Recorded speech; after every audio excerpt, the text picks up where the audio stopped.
Hi,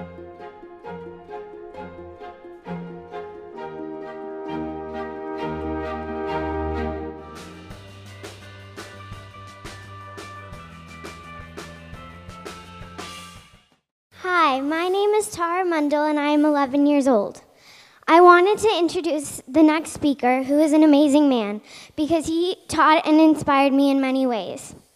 He was part of a group called the Little Rock Nine, which you will learn about more from him himself.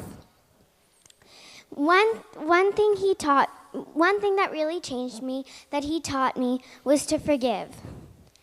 Now, I will speak more about this tomorrow, but people that bullied me because of my skin color are now friends, and they know that they did something wrong because of the lesson of forgiveness. I know that you will be amazed because when I listened to him, even as a kid, I was emotional. Please welcome Dr. Terrence Roberts. Tara, you forgot to tell them that I'm your Nana. She's my granddaughter. Hey, Tara. Thank you very much, Dale. Wonderful, Beautiful. wonderful. Beautiful. It was through Malika, Deepak's daughter, that I actually first learned about this conference, and am pleased to be here. And as Tara said, I am a man of peace and forgiveness, but I am also a realist and understand what we're up against. So today we're going to talk a little bit about navigating the racial terrain. And in order to understand what that means, we have to start with you. You have to understand how you perceive this terrain we collectively occupy, these United States of America. The first thing we have to realize is that the terrain is not the level playing field we often hear about. It is composed of many elements, not the least of which is a structured and structural inequality. For hundreds of years, we have built a system of inequality characterized by a lot of things, but the main thing is racism. Now, we want to talk a little bit about both those things, structural inequality and racism. How do they fit together? Because of the ideology of racism, it becomes necessary to create an artificial hierarchy of people. And in this country, the hierarchy has whiteness at the top and black on the bottom, with all the other variations in between. I think we all pretty much know about that. We have some perception of it. That structural inequality is buttressed by law, by custom, by tradition, by choice. It is our responsibility, as we plan to learn how to navigate the terrain, to know the truth about where we stand. I had the unfortunate experience of having been born in Little Rock, Arkansas in December of 1941. I was fortunate, however, to have a mom who helped me understand almost immediately the structural inequality. She saved the birth announcement that appeared in the local paper. All the babies born in and around Little Rock during that week in December were presented to the general public.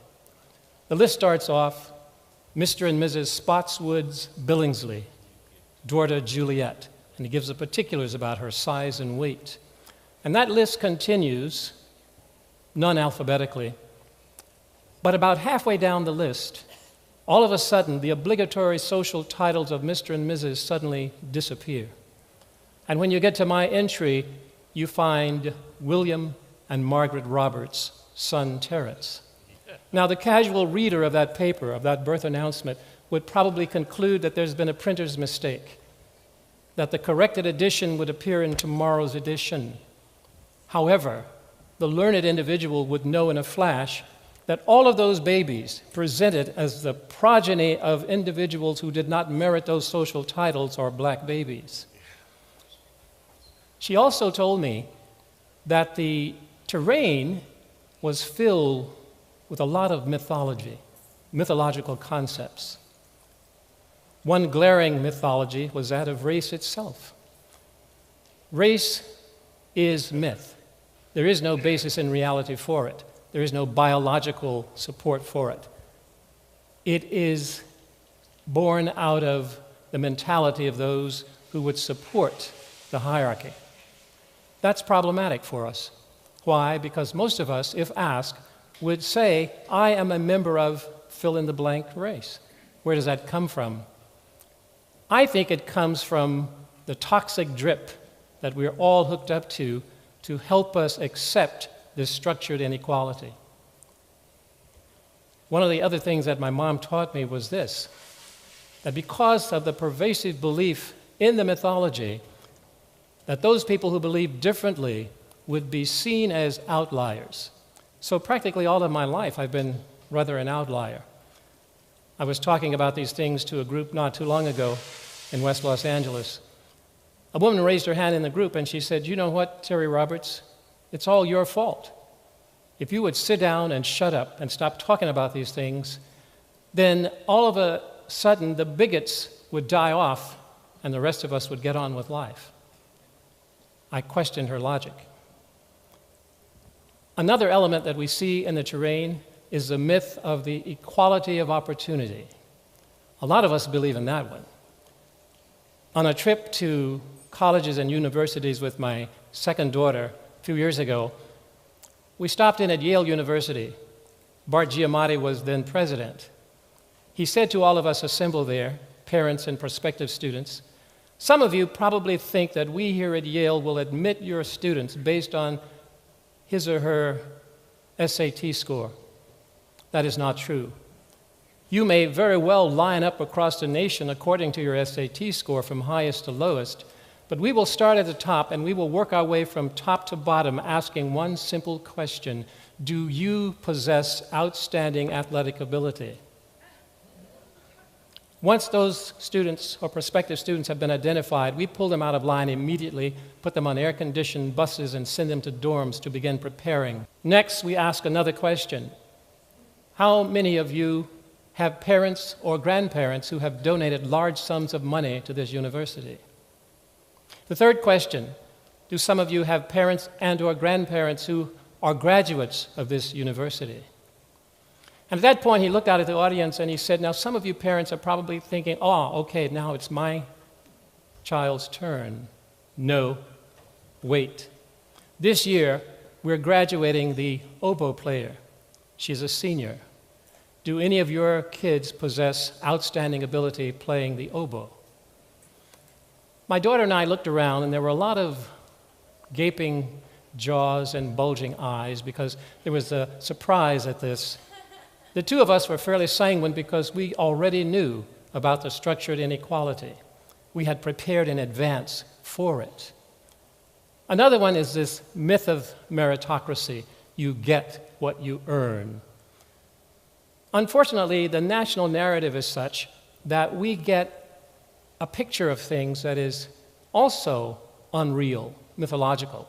The national narrative would support all of these things. The myth of meritocracy is such that we get in school, in our communities, messages that if you work hard enough, you will reap the just rewards. Not true. I perceive perhaps some of you in the audience right now, though, are thinking about anecdotal evidence that refutes what I'm saying. Hold on to that. Don't let it go, but keep in mind that it doesn't count. It doesn't count because there are always exceptions, but the exceptions are by far not the rule. One of the things I learned when I was in grade school was about manifest destiny, another myth, that those who came to these shores from Europe were given the manifest destiny, a commitment from God himself to occupy this land from the Atlantic to the Pacific, disregarding the fact that much of that land was inhabited by tribal nations, disparate nations, which historically now have been subsumed under the one rubric of American Indian, as if somehow we could take this group of different people and smush them together and treat them as we did. The fact is, we did do that. That is the kind of terrain we're talking about. How do we learn to navigate that? And it's important for us to understand these steps, a simple four-step process, starting with awareness, or consciousness, you might say. having the awareness of what it is we're dealing with, not accepting the rhetoric from the national narrative. It's hard to do because all of us are baptized into that so-called mainstream, which in truth is a stagnant pond, polluted with racism and its related brothers and sisters. Hard to shake that stuff off because you get it so early. I truly feel blessed to have learned about this stuff fairly early in life because it has helped me navigate with some success. I don't buy into the national narrative, which gets me into trouble a lot because I defy the logic that says we must believe in the ideal to undergird it so that at some point it becomes reality. I think we have to challenge the myth. I think we have to say no to those who are purveyors of the myth. I found out early on that it is important for us not only to challenge the myth, but to have the courage to stand up to those who would co-opt us or kill us if we don't agree with their philosophy. One of the things that crossed my mind as I was thinking about coming out here today was whether or not to take us into the core of the issue, regardless of the response, in an effort to really bring light to the subject or to play it safer and dance around the edges. I've decided not to dance around the edges, folk.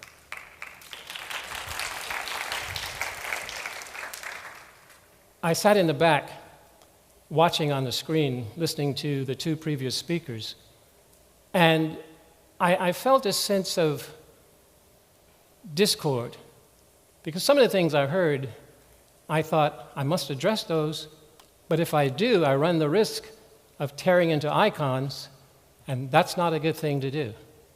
But in some ways, I respect that, and I like that in terms of making sure that people can feel good about who they are and so forth. But I think we feel better about ourselves when we face the truth, when we truly understand what's going on. In her book, Michelle Alexander writes about the ongoing historical march from slavery to Jim Crow to mass incarceration. That's the truth of the matter. All these other things pale beside that one. Out of slavery comes this legacy of inequality, Jim Crow, and then mass incarceration. You can see the threads. You know, there are some people who talk about history as if somehow that stuff that happened years ago, it is no longer relevant. Not true. History is simply and merely everything that happens in space and time. And those things that happened long ago are simply antecedent to things that happen later. An unbroken thread. So it is important to see and to know that nothing happens without consequence. There are those who would suggest that if we were simply to turn our attention to successful enterprise and seek to build the American dream for ourselves, then everything would be fine. Because at that point, we would prove that we are worthy and that we have a right to these things. We forget about the structural inequality that makes it virtually impossible for masses of people to even participate in that enterprise. When you have young black men who are fearful of walking the streets of New York because of stop and frisk, when you have my own wife who's fearful if I walk out of the house on a Saturday night wearing a leather jacket and a baseball cap, there's something wrong with a society like that. Ernest Becker, social anthropologist, wrote in a book called The Birth and Death of Meaning that it is a task of culture to provide each and every single individual with a firm conviction that he or she is an object of primary value in a world of meaningful action. Culture failed me in that regard, as it fails millions of other kids just like me.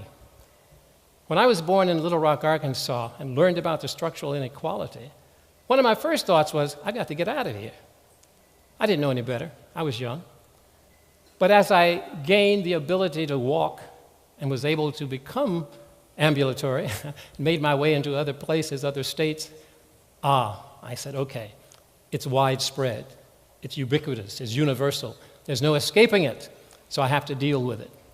I heard something very similar reported by a professor of mine at Cal State LA, who said he had been a professor at the University of Arkansas at Fayetteville, and at one point he decided that he really had to leave the South because he was in a market, and he found himself wondering as he stood in line making his purchase whether or not the young clerk, who happened to be an African-American female, would be able to accurately compute what he owed and then give him the correct change. He said he immediately sought a transfer, and he made his way to Los Angeles. Somehow he had thought, if I stay here too long, I'm going to take on some of these same characteristics. What he failed to realize is that his mental map was all off. Had his mental map been correctly calibrated, he would have known that the South is not confined to this area that we sometimes think of as the southeastern part of these United States, but the South is anything south of Canada. And going to California didn't relieve him of the need to change his attitude and his ideas. Moving from one region to the other was not going to make it any more possible for him to do that. We have to do the transition in the space where we are, whether we are at La Costa or Mississippi, or in that case, Fayetteville, Arkansas. Wherever we are, the task is the same. So the first step in the four-step process is awareness. You coming to terms with your own perception of this racial terrain. What do you see? How do you see it? I talk to a lot of people around the world, and they tell me their stories. They tell me how they see things. And a number of people, those who are, quote, on the right, tell me that I have it all wrong. That it's really not about oppression or racism or structured inequality. It's about innate ability for large numbers of people of color to get their act together. I disagree with that. Awareness tells us how we see it.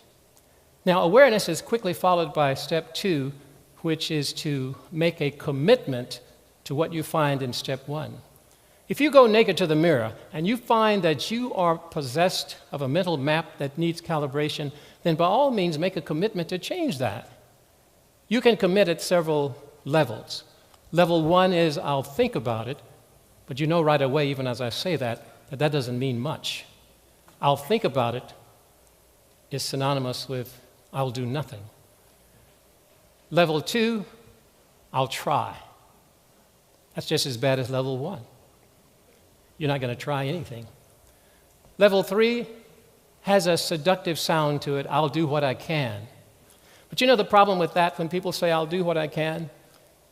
They're not giving you the whole story. They will verbalize, I'll do what I can, but what they don't tell you, what they're thinking is, I can't do very much.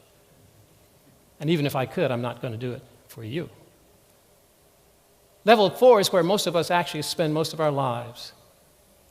I'll do what's expected. The legalist position. I had a student once who complained because I asked a question in class that had to do with material that appeared on page 25 of the chapter. The day prior, he'd asked me, what should I read for tomorrow? And I said, well, just read the first 24 pages. I think that's chapter 1. I'd forgotten it was actually page 1 through 25. So when I asked a question about some material that actually appeared on page 25, he raised his hand in honest indignation. Sir, I'm sorry to inform you, but you did not assign that page. He read the first 24 diligently because he was a level 4 person. You see, the level 4 person is somebody you can identify always because he or she will always have a job description somewhere secreted on that person. And when asked whether or not they can do something, they'll whip out the job description to check it to see, oh no, sorry, that's not my job. That's not what we need. We need level 5 people. Level 5 says, I will do whatever it takes. And all of us are level 5 committed people in some arenas. You have committed at the 5th level at some time in your life. I learned that from my own daughters. When they were probably 8 and 6, they came to me as a delegation. Dad, we have to talk. Okay. Their agenda? It is impossible for 2 kids to be ready to go to school by 8 o'clock. We've got to change this whole thing. Okay, kids, I'll take that under consideration. But before you go, I'd like to let you know that we're planning a trip to Disneyland on Saturday. We lived in the Napa Valley. In order for us to get down there and have a full day and really have fun, we're going to have to leave about 6 o'clock in the morning. Oh, and they walked away. Saturday morning, 3 a.m. I hear a noise in the hallway. There are 2 kids, fully dressed, having awakened, made their beds, showered, had breakfast, cleaned the kitchen, and packed. They are ready to go. It's 3 a.m. That tells me about 5th level commitment. They really wanted to go to Disneyland. Once we make that 5th level commitment to what we find in step 1, then we're on to step 3. What are the options? What are my choices? And this arena of looking at the racial terrain, the options are there by the billions. We don't know what they are. None of us. Why? Because of our levels of ignorance. None of us know very much. But by pooling our knowledge, we learn more. And that's what we're doing at this conference, by the way. We're pooling our knowledge. But at that point of step 3, it's important to begin to look for the options that can work for you. Now, what will happen? Because step 4 is simply to put into action what you choose as step 3. What will happen at that intersection of 3 and 4? You will discover that whatever you choose at step 3 probably will not work, especially the first time. But that is not a sign that you should quit. That is a sign for you to keep going because you haven't yet found the option that works best for you. It's a process that requires diligence and purpose. And besides, Murphy hangs out at that intersection. Murphy lives between 3 and 4. And you know Murphy. But you know, Murphy says, if it can go wrong, it will go wrong. But he laughs at you at that point because he says, hey, if you're bothered by me, watch out for my cousin O'Toole. He is a really bad one. But the idea is, no matter what you bump into, maintain your focus and get the job done. So, high-level awareness, commitment at the 5th level, choosing the option that will eventually work, and then putting it into action. What does that mean in real terms about navigating the terrain? 1, you can't do it by yourself. You cannot do it by yourself. You can have an idea, but you're going to have to recruit other people. You'll need a cadre of people who are willing to work with you to make the change. We have in this room a critical mass of people who could do it. When I was in graduate school, we had a professor who talked about critical mass all the time. He said, once you have a critical mass of people who are willing to share their expertise and knowledge, together they can move the world. So I believe that's possible. So you can't do it by yourself. The relationship is the vehicle that you start with. Relationship is not well understood at all. But think of this. We enter the world hooked up via an umbilical to another human being. That's your first relationship. And once the cord is cut, your task is to learn how to build subsequent relationships with several others. Often I have this fantasy about real change in this country, and it starts with a dyad. 2 people who are willing to be honest with each other about challenging the status quo. Then, moving from that dyad to another dyad, and there are 4, and then exponentially that continues to grow until you have a community, a state, a nation that is ready to move forward. Will that happen? I'm not all that sure about that. I'm not all that sure. Why? Because the forces of selfishness and greed are overwhelming, folk. Overwhelming. I do a lot of work these days at the Museum of Tolerance in West Los Angeles. Much of the work I've been doing lately has to do with helping police officers develop leadership skills. I am met by a cadre of folk in that profession who lean to the right. I don't know how it all happened, but there it is. The reality is. I was asked one day, off the cuff, What do you think is going to happen politically in this country? Now, this was prior to the election of President Barack Obama. At that point, though, I had determined that this man would probably be elected president. And so I responded, again, sort of off the cuff, well, I'm not that sure, but when President Obama is in office, at that point, those are all the words I said when I heard the mental doors slamming all around the table. All of these police officers shut me off because they were not interested in hearing anything about the possibility of a person like Barack Obama becoming president of these United States. That was frightening to me. But it told me that this task of navigating the racial terrain is fraught with more danger than I realized. One of the things that has come to me also over the years is this, and that is when you push against the status quo, you might wind up endangering your life. Dr. Jones talked about the legacy of Dr. King. It wasn't until he began to alter his rhetoric that he got taken out. As long as he was running around talking about we shall overcome, the powers that be said he's not that much of a threat. But when he began to put together the fact that racism was joined with militarism and joined with the poverty that was so ubiquitous in this country, those words were met with alarm. A similar thing happened with Malcolm X. As long as he was running around talking about white devils, he was fine. But the moment he took that Hajj to Mecca and came back talking a new rhetoric, talking about going beyond this thing called race and looking at people as people, he too was taken out. Now, some might say, well, that smacks of conspiracy theories. I don't think so. I think it has to do with, again, realistic assessment of what can happen to you when you overstep your bounds, when you begin to say things and do things that will seriously threaten the ongoing status quo. Your navigation of the racial terrain means that you are going to find things that you didn't think were there. You're going to discover things that you won't like. You may feel powerless, but my hunch is if you are willing to spend the time building the dyad, helping to create the cadre, then things are going to move forward in a way that you've never imagined possible.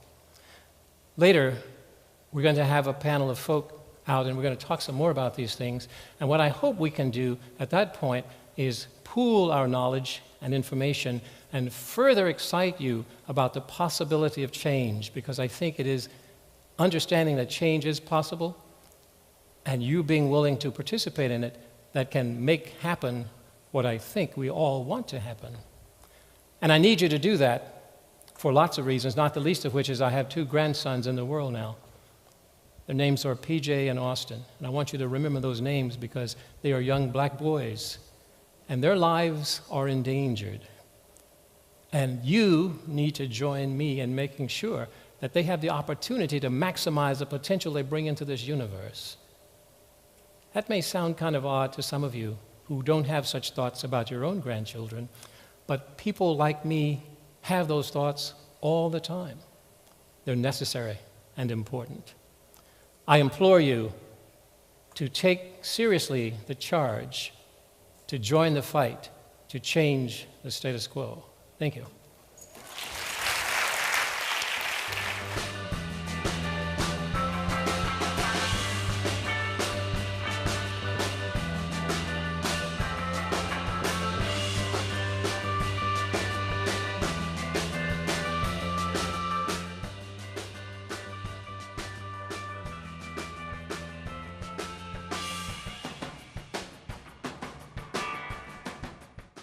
In this country, the hierarchy has whiteness at the top and black on the bottom with all the other variations in between.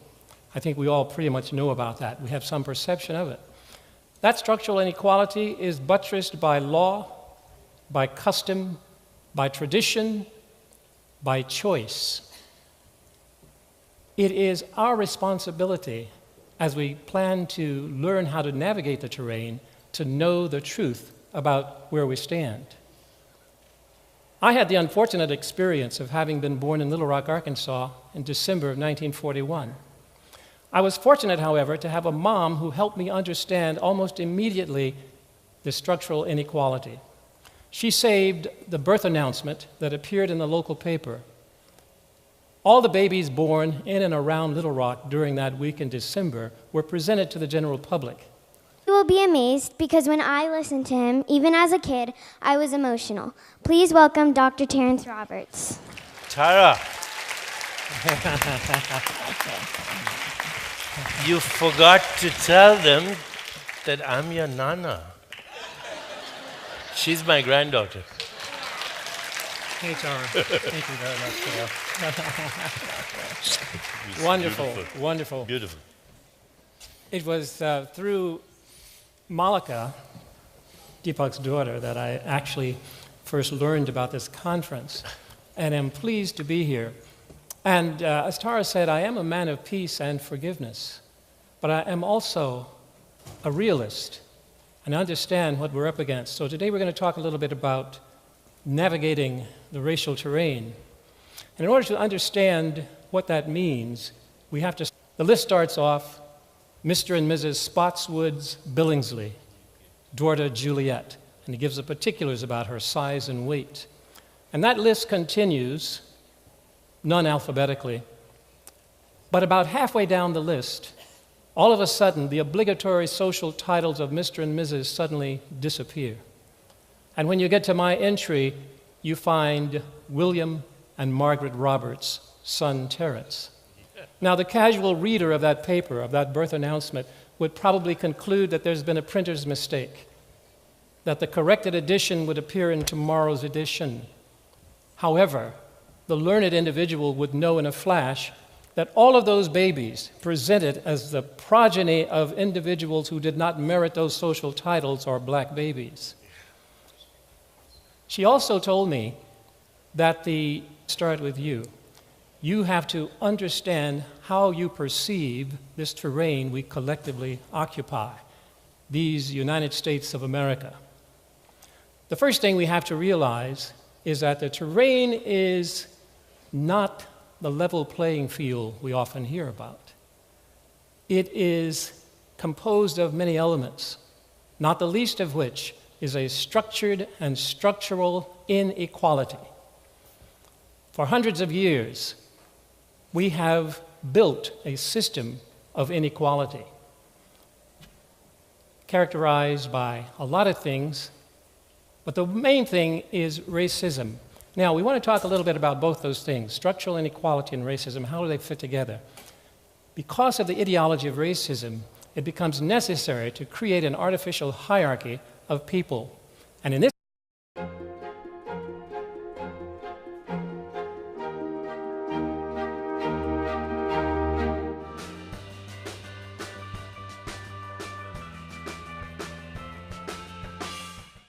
Hi, my name is Tara Mundell and I am 11 years old.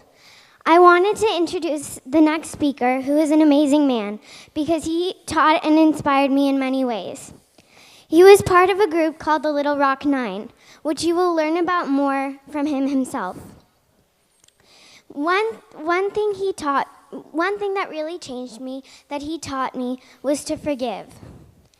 Now, I will speak more about this tomorrow, but people that bullied me because of my skin color are now friends, and they know that they did something wrong because of the lesson of forgiveness. I know that you